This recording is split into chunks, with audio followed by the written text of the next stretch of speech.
right, so end behavior is talking about what's happening as your graph not ends, but as you start looking at what's happening, where is it going on its end? So where the arrows are headed towards. So if I look at the ends of my graph and I look at as x approaches positive infinity, I want to know what my y's are doing. And as I look at my graph and look at where x's are approaching negative infinity, I want to know what my y's are doing. So when they use f of x here, remember that's just function notation for y. I wonder if it's my job to wake everybody up. Oh, that's on camera. Oops. Or if I should name names at this point.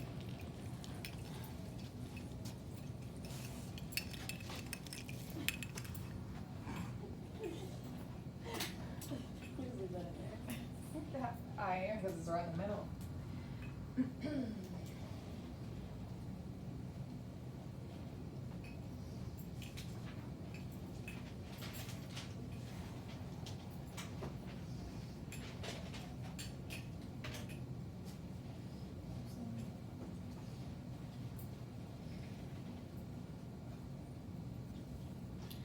All right, so in behaviors of polynomials, we're going to look at evens.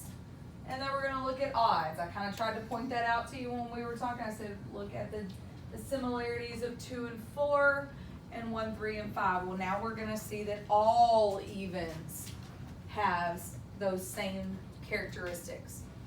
The only way we split them is by their leading coefficient. Is it positive or is it negative? So when we look at positive leading coefficients, we know our graph will open up, it will move towards positive. And if we have the negative leading coefficient, we're opening down.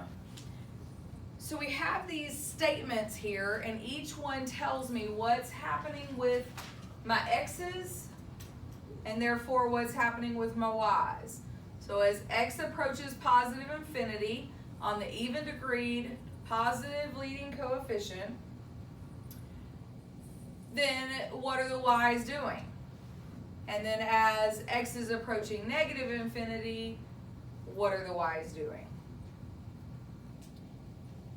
I'll give you a minute to write those down and then I'll kind of point to it and talk about it. All right, so what I want you to look at is as we're moving to the right, what's my graph doing? It's going up, right? So positive infinity for my x's goes with positive infinity for my y's. It was going up forever, right? As I move to the left and I'm going towards negative infinity for my x's, my graph is still going up. So even though my x's changed to negative infinity, my y's stayed going towards positive infinity. Is everybody with me there? Okay. Whereas on the negative leading coefficient behavior, as I moved towards positive infinity, my graph was going down. So I had positive infinity going with negative infinity. And as I moved towards the left for negative infinity, it was still going down. So negative infinity for the x's approaching negative infinity, my y's were also approaching negative infinity. Everybody with me there? Okay. On the odds, however, they go in opposite directions. Okay?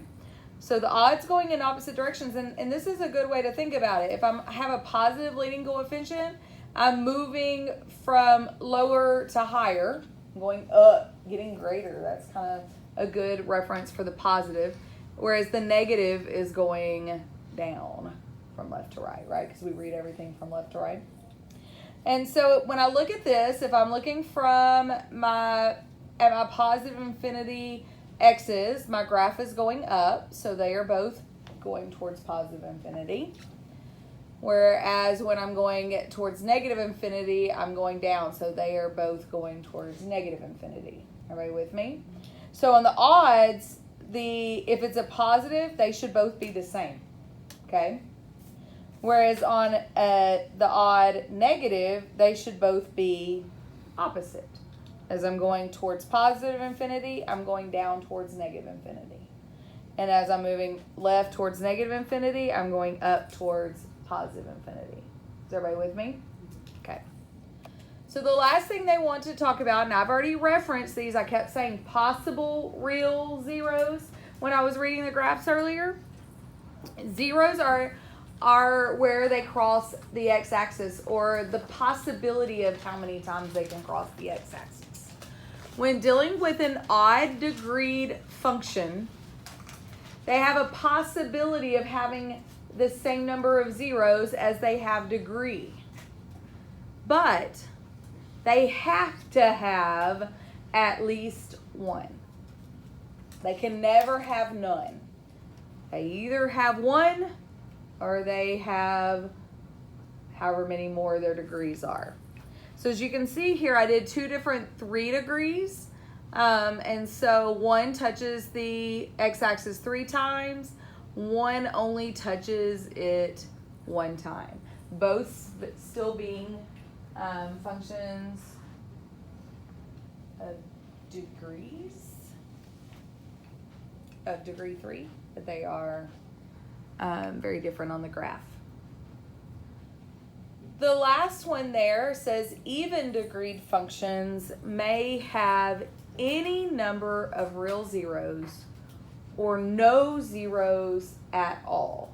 Even numbers can have any count, including 0. So as you can see here, I drew one that would have 0. They can float around down there on the bottom as long as they're both going towards the negative, with a negative leading coefficient, then they can never touch the x-axis. These types, when they're not touching the x-axis, doesn't mean that they don't have zeros. They just don't have real zeros. They have imaginary zeros to fill in those spots, okay? And of course this one touches the x-axis.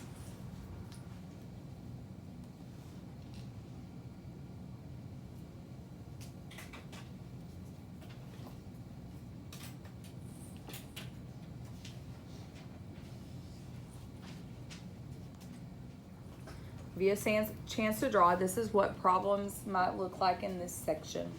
They're going to ask you to describe the end behavior, determine if it's an even or odd degreed function, and state the number of real zeros.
All right, so looking at this one, if I want to describe the end behavior, anytime I'm describing end behavior, I'm going to go ahead and write this statement.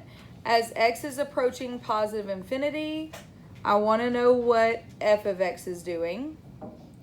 And as x is approaching negative infinity, I want to know what y is doing. That's the statement that I need to fill in. And that way, when I have that stuff written, now I'm just looking at what the graph is doing. So as I look at this graph and I'm moving towards positive infinity for x, which way is my graph headed?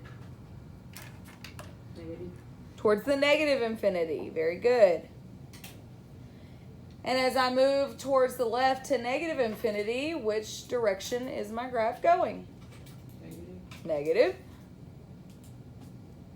So that is my end behavior. I'm just looking at what is the x doing as I go right and as I go left. Okay? When I look at B here, I'm looking at, is it even or odd? What told me that it was even or odd? Even, because both ends are going the same direction. So this is an even degree. If they were going in opposite, we would have picked odd. And lastly, state the number of real zeros. Real zeros are where it crosses the x-axis. How many real zeros do I have here? Two. All right, that's it. Y'all let